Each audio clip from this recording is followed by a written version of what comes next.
I'm here with Scott of Cloak to talk about Black Flame Eternal. New record from Cloak coming out May 26th on Season of Mist. You definitely don't want to miss this release, like any other from Cloak for that matter. Scott, thank you for taking the time and joining me on the channel. How you been? It's been a long time.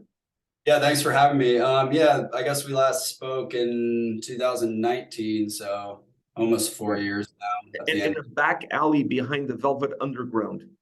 Yeah, that was it. That was a cool interview.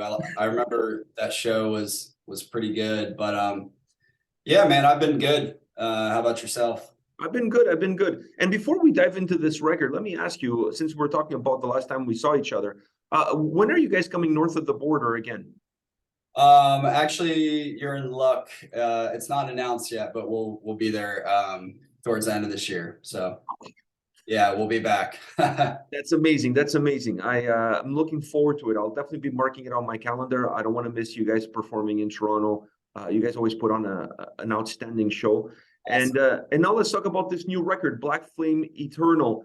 Do you play? Everybody talks about how the debut album is super important. The sophomore album, at times, it's even more important than the debut album. What importance does the third record have in the big scheme of things when it comes to Cloak? Yeah, I think for many bands, the third record is such a monumental piece in a band's history. You know, you have Master Puppets, Rain and Blood, Number of the Beast, you name it. There's so many, and I think the third album stands as a platform for many bands that where they kind of find their unique sound, and I think it's the same for us. I think we've really carved a little niche for ourselves on this record. I think it's much more urgent and powerful. The songwriting is a bit more lush, maybe. The production's a lot more intense and full. So I'd like to think that this record really solidifies Cloak as a band. And not that we weren't before, and not that I'm not proud of those first two, but I really feel strongly about this third one as a real push forward for the band and a real kind of yeah, monumental piece in the history of the band. So I'd like to think of it as that. It's really interesting that you mentioned some of those items because the first thing, even before I heard the album, when I listened to the singles, I was like, wow, Cloak. I mean, I see the Cloak sound still there, but I definitely see an evolution from what the two previous records offered.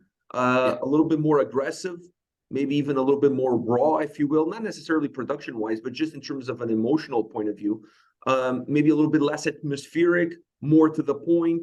I mean, there's a lot of changes, but you can still see the blackened side of the band that was there in the previous records morph into to this album. What for you drove this change, drove this evolution? I don't like to call it change. I'd rather call it evolution. Yeah, I think evolution is a good word for it. I remember early on in the process, I was talking to the drummer Sean, and I just said, "Hey, I want to go a bit more aggressive on this one. I think it's where my mindset's at. It's where kind of we are as people, and even as musicians, it's kind of visiting back to who we were growing up. You know, I played in hardcore punk bands, and it just had that real raw, aggressive feel. You know, there's even a track like Seven Thunders that has kind of that D beat, that punk beat in it. I think really kind of hones back into me and Sean's past as musicians in the past. But yeah, I think I just wanted to do something more aggressive, a little less. I don't know if the mystique is still there, but it's in a different type of way than the first two albums. You know, you still have parts like that, and say with Fury and Allegiance, or parts in the title track that have a lot of that stuff that harkens back to, you know, to Venom's Depths, the first album. But yeah, there's a lot more blast beats, a lot more double bass. I'd say the vocals are a lot more aggressive.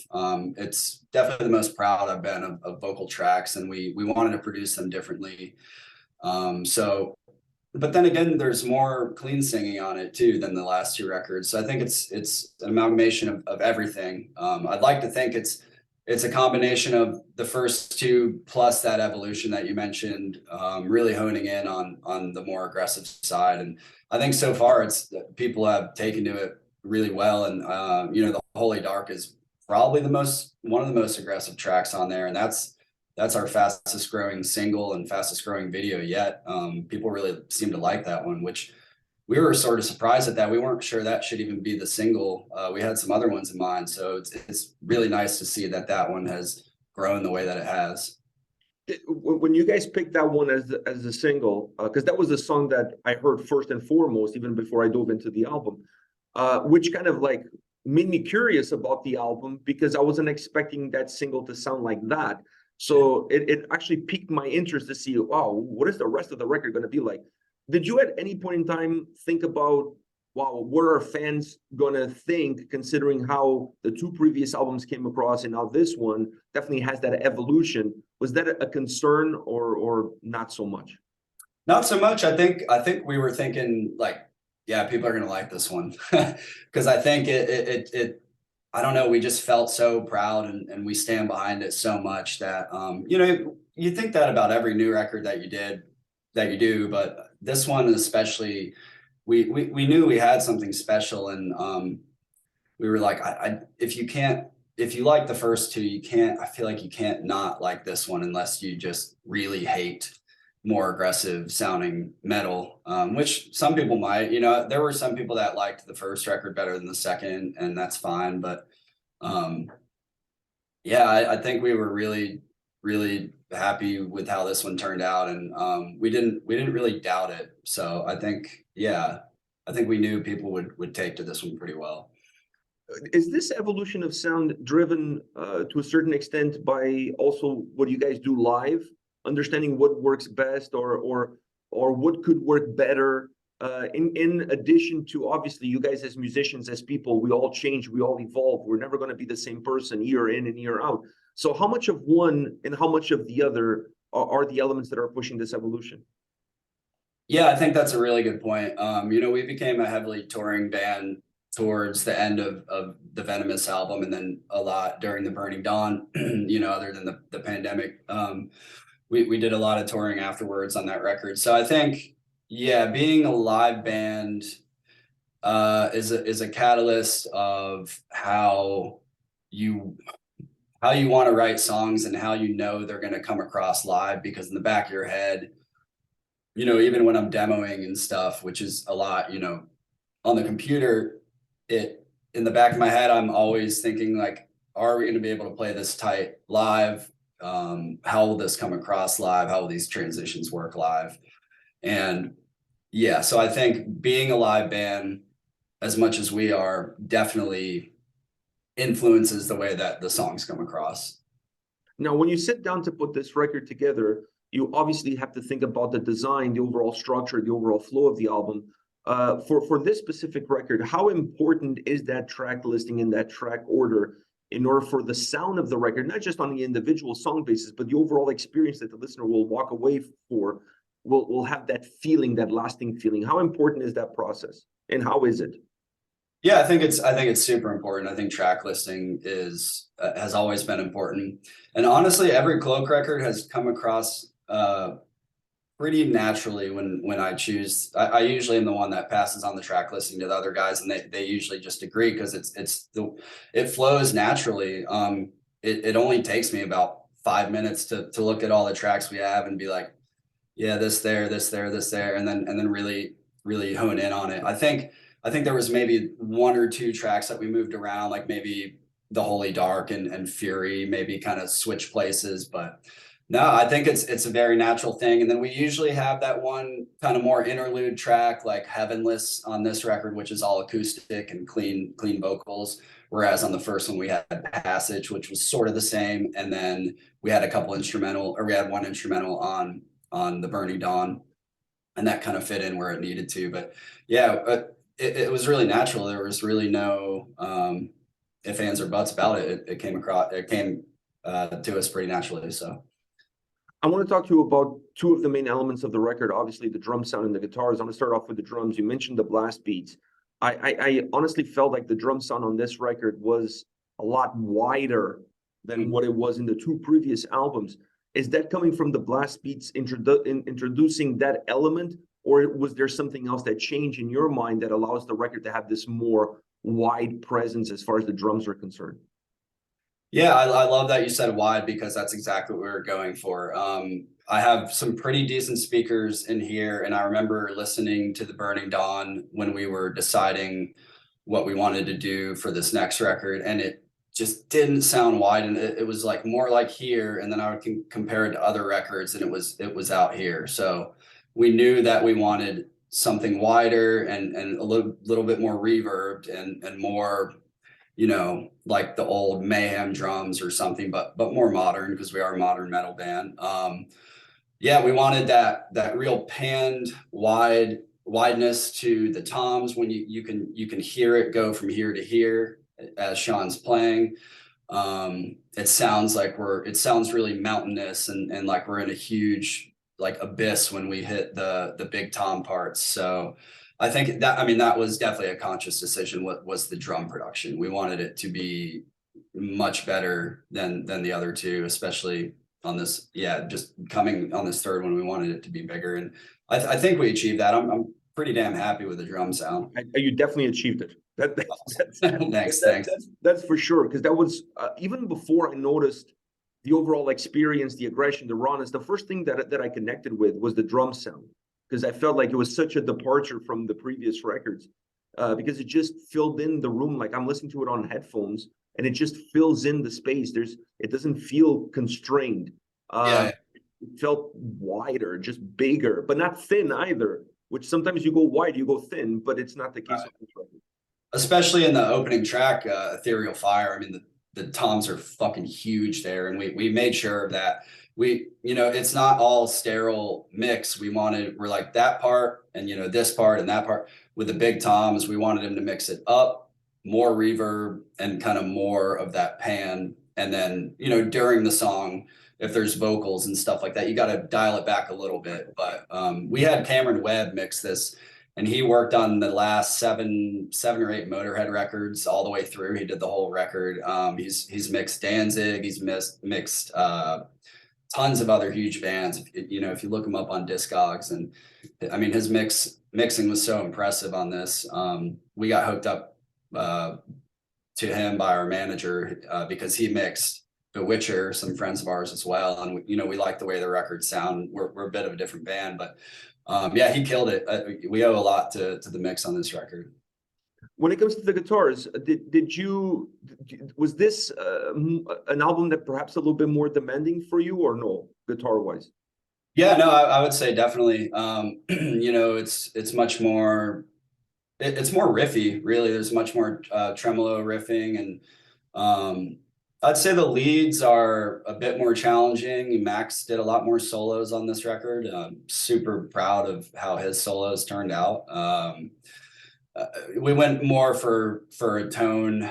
We chased the tone a little bit more. We used some different amps. I think we used a Mesa, used a 5150, and then a couple other ones. We used a Telecaster and a Vox, I believe, on the cleans. Yeah, we did a lot, and we kind of ran two, and then we ran a center guitar recording up just certain sections like the choruses and the big hits, and we kind of called it that enforcer guitar, so that it enforced the two wide guitars. So there was a lot more production technique going into this album. Wow, there's a lot more of everything. Yeah. going into this record. No wonder it sounds the way it does. Yeah. Is there a track for you on this album that is really important in the overall experience of I mean, it's important as an individual track, but you see the importance of that track beyond that it has a very specific impact on how the listener is going to perceive the entire album. Does this record have a track like that? I would say Invictus is probably the one. Like if someone were to say, show me a track, I'd show them Invictus. I think that's arguably top 3 best songs that we've ever written. I think we always, like from the get-go, we're super proud of that. That thrash riff in the beginning was kind of one of the earliest riffs that I wrote for the record, and that kind of paved the way to where the rest was going to go. and it's just got everything. There's so many different sections. It has kind of everything that encompasses the album. I would say that Ethereal Fire, the opening track is super important. I'm really proud of that one.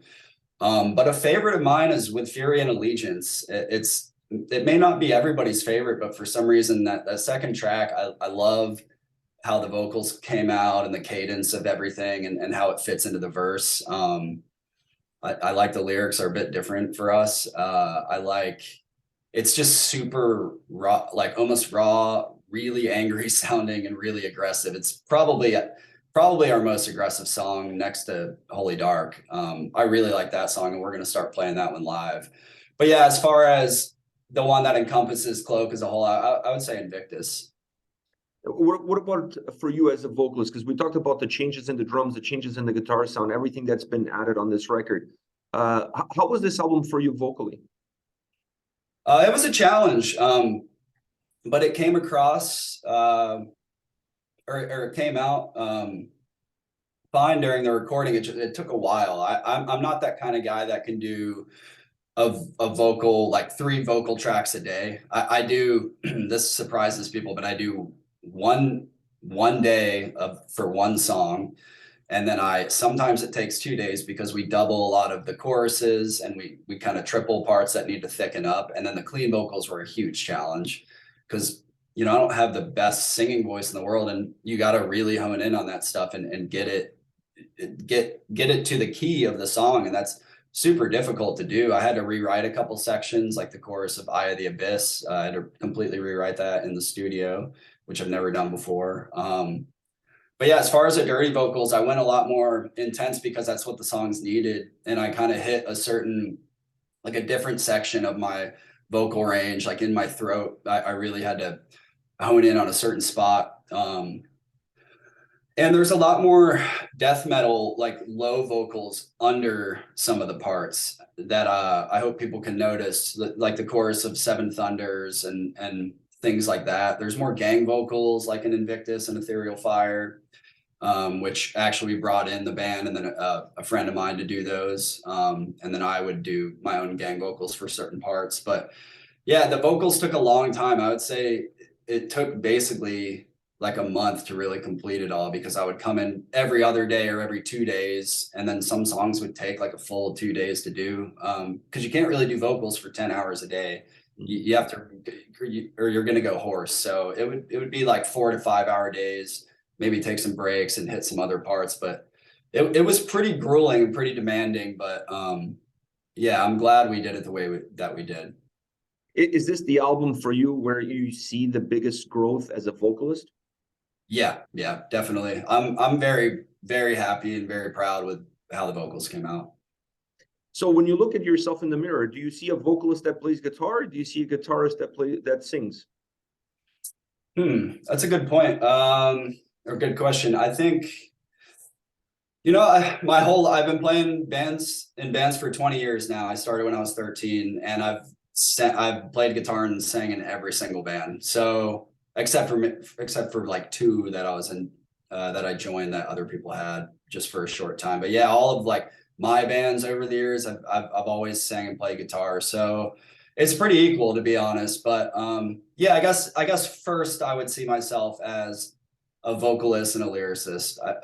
But because the guitar is really just a tool for songwriting at this point too, because I do most of the songwriting. So it kind of takes the fun out of just jamming guitar sometimes, because every time I pick it up, I'm thinking I need to maybe come up with a part, or I need to write a song or write a chorus. But I like to still make some time to just jam with the guitar and play, other bands' songs or little riffs here and there. But yeah, to answer your question, I think it's even. It's probably even, I would say. All right, that's a good. I think that's a good answer, because I see you equally strong on both ends, and I think they're both equal important parts of what Cloak is as a band, not just in the studio, but watching you guys play live as well. I feel that energy coming from you. Scott, man, thank you very much for your time today to talk about Cloak, to talk about this new record, Black Flame Eternal, out May 26th on Season of Mist. And I'm looking forward to when you guys announce this tour that's going to bring you north of the border to Canada. We'll have a chat when you're in town, but this time let's not do it in the back alley. Okay, yeah, for sure. I'm Especially super. if you're coming towards the end of the year, because that means snow. So Yeah, well, it's not actually, it's in a pretty nice month of the year, so I don't know how it'll be in Canada, but it's not quite towards the end. But yeah, I'm super excited. I hope we get to announce it soon. Really stoked to get back to Canada, hitting some towns that we've never hit before. So we're doing a lot more Canada on this run. So hopefully within the next month we can announce this thing. But it's a good package. I have something good for you to know then, because all the shows in Canada these days are selling out. Awesome. So Awesome. it's outstanding. Like it doesn't matter. Every show that I go to like 3 to 4 shows a week. All the Canadian dates sold out. Wow. So Canadian fans are coming out to support it, to support heavy music. So you guys are going to be playing for sure to some sold out crowds when you come here. Fuck yeah, man. I'm looking super forward to it. So it's gonna be awesome. All right, man. I'll see you then. All the best with the release. Say hi to the guys for me and stay in touch. Will do. All right, thanks a lot. Really appreciate it. Bye. All right.